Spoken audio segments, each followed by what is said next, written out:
I know it's 5 years at $45 million per year, but Giannis is staying in Milwaukee?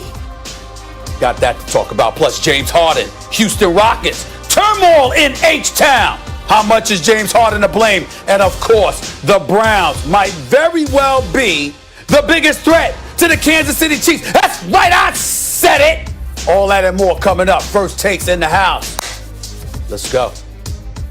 Giannis Antetokounmpo agreed to a supermax extension in Milwaukee. His agent telling Woj it'll be the full 5-year, $228 million supermax. This is my home, this is my city. Steal by Giannis. He's got a bust out. Here he goes. Slam dunk. They secured one of the biggest assets in the NBA. Giannis Antetokounmpo. Bam! Freaks call this guy a freak. This is no mere mortal man we're looking at. The Greek basketball god. The show goes on and let's get it. Oh, Giannis, he's rich, y'all, and no one is more deserving. What's going on, everybody? Welcome to First Take. Thank you so much for being with us. Stephen A.Smith, Max Kellerman, Molly Karam Rose. We got a whole lot to debate today, so let's get it, everybody. The MVP signing the largest contract in NBA history, 5 years, $228 million. Here's Giannis with his thoughts. This is my home, this is my city. I'm excited to be a part of this organization. I'm excited to go to work with my teammate. I'm excited to walk around this city, and it's been amazing, man. It's been amazing, and the show goes on, and let's get it. I couldn't be happier for him. All right, Packers quarterback, Bucks limited partner Aaron Rodgers saying the following on the Pat McAfee show. It's a big signing for us. We're pretty ecstatic. Hopefully, we can keep rolling. Max, you're up first. Tell me, what does this deal mean for the NBA? Well, before I congratulations to Giannis for signing an almost $250 million contract, well deserved. And of course, you always respect guys like Giannis or Damian Lillard who say, I'm not ring chasing and leaving. I'm going to try to win right here, even if it's a small or undesirable market, meaning not a major cosmopolitan area, not a warm weather place, not a tax-free state, stuff like that. Of course, you respect it. What this means, though, what the real implications of this, it's good for the Lakers. That was a good day for the Lakers. This morning is a good morning for the Los Angeles Lakers because Giannis was a balance of power player. Look, when KD left Oklahoma City, did anyone have a chance to beat the Warriors? He went to a place and tipped the balance of power, right? That was a bad day for the best team in the league that year, for the Cleveland Cavs. When KD went to Golden State, bad day for the Cavs. And LeBron, right? LeBron's team's usually the best team because he's the best player. When that happened, LeBron really didn't have a shot at a title, and Stephen A. would point it out heading into those series based on what LeBron was saying, like, KD's over there, what can we do? When Giannis stays put, though, the Milwaukee Bucks are unlikely to be much better. They're not a desirable location where major free agents are going to sign. They made a Drew Holiday move. That was nice.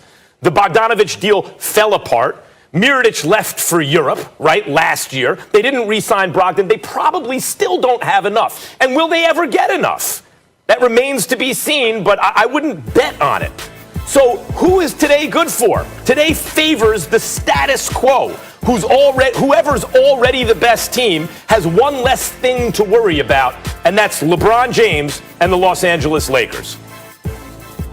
Well, the question was, who's the deal good for? The question was whether or not what does the deal mean for the NBA? And I'm going to tell you what it means for the NBA. It means that the Miami Heat are going to be what they are, a very, very good team that's going to challenge for supremacy within the Eastern Conference. But that's about all. That's what it means, primarily to some degree anyway, due to what you said, Max, in terms of it being a balance of power move, because obviously if Giannis ended up on Miami, that would definitely have tipped the scales. If he had ended up someplace else, it could have tipped the scales for a respective other team. But I just think about Miami, and that's the first thought that came to my mind, because we all knew that they were trying to clear cap space. They were ensuring that they cleared cap space to make sure they had room in 2021 to go after him, if indeed that was the case. Him and Bam Adebayo have the the same agent. We know that Bam Adebayo got a $163 million extension, but that still wasn't going to prevent the Miami Heat from going after Giannis if Giannis definitely said it was something that he was willing to consider.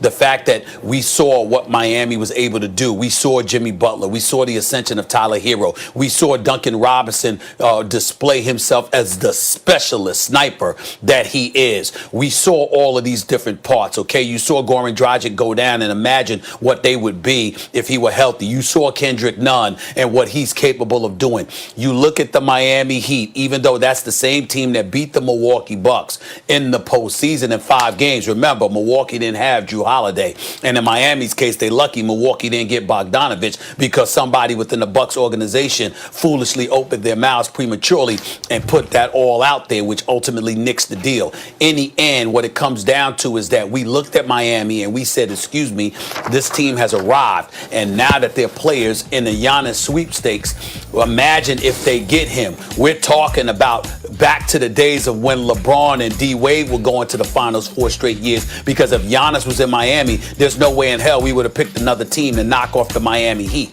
Now that that's not the case, then ultimately we have to look at what we're seeing here. Milwaukee is a contender, arguably a favorite. The Philadelphia 76ers can't be ignored. Neither can Miami, neither can Boston. But in the end, the Eastern Conference itself is a crapshoot with those top 5 teams, with someone or the other, maybe Milwaukee or Miami, playing a little bit of favorite. But outside of that, that's all you're getting here. And because of that, Miami to me is what jumps out, Max. So they're more hurt than anybody.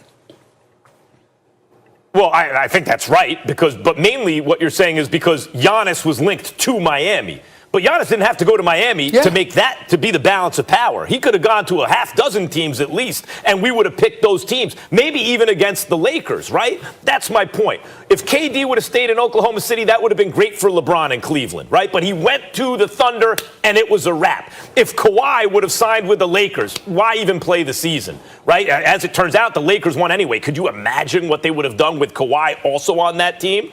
When a superstar stays put, it's good for competitive balance in one sense for more teams. But whoever is the top dog rests a little easier. And to this morning, when I thought, who is this best for? You say, well, the Bucks. If they didn't trade him this year anyway, the Bucks are the same that they would have been. I didn't ask who was best for. Even if they had gotten Bogdanovich, Stephen A., even if they had got Bogdanovich, but what does it mean for the NBA? It means the Lakers are still on top. That's what it means, and they will be on top for the foreseeable future. That's what this means. Wait a minute. Even if they had gotten Bogdanovich, Stephen A., and they had Drew Holiday and Bogdanovich, would you have picked them to beat the Lakers? No. The point that I'm trying to make to you, Max, is that he was never going to Miami this season. So the point is him staying in Milwaukee. When you talk about the Lakers, yeah, for the foreseeable future, your point is right. But there was nothing that was that was going to derail the Lakers from being the favorites this season.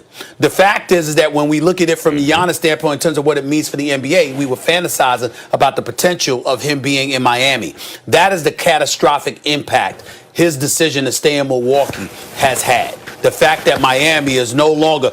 We were looking forward to South Beach. Remember that? Remember when I was talking about going back to South Beach? Remember when I was talking about doing interviews from Biscayne Bay, leaning on yachts while I'm talking to the Michael K show? You understand? I have my reservations at the Mandarin Oriental off of Biscayne. You understand what I'm saying? All I'm saying, really, Molly? Really, you gonna say that with a straight face? You gonna say that with a straight face? I see. Is that what you just said, Molly? Stop it. Stop it. Okay. Bottom line is, we can't look forward to that anymore. You can't look forward to that anymore. Oh my God. Definitely to me, I miss vacation. because you know where I was planning on being. You know where I was planning on being. I miss Miami. Stephen A. Smith. I miss all of it. Molly, Stephen A. Smith accused me of not answering the question, when in fact we're reinterpreting the question to suit my purposes. That's not what happened. What happened is Stephen A. Smith heard this question and he didn't see what the deal means for the NBA. He said, what the deal means for Stephen A. Smith. All he could think about was he can't spend more time in Miami. Stephen A., that's what this comes down to. The question is, what does it mean for the NBA? I can explain. This should be called your own agenda, not first take. Listen. I did answer the question. I did mean what I said, but it doesn't doesn't mean Max did not just make a very valid point, because I'll be damned if I wasn't thinking about myself too. Yeah, I mean, don't get me wrong. I meant what I said in terms of my basketball analysis, and I was telling the truth. But the back end of it, you're absolutely right. I was thinking about that too. Yeah. I'm renaming the show today. Miami, it's not LA, First Miami, Take. LA, It's First Agenda.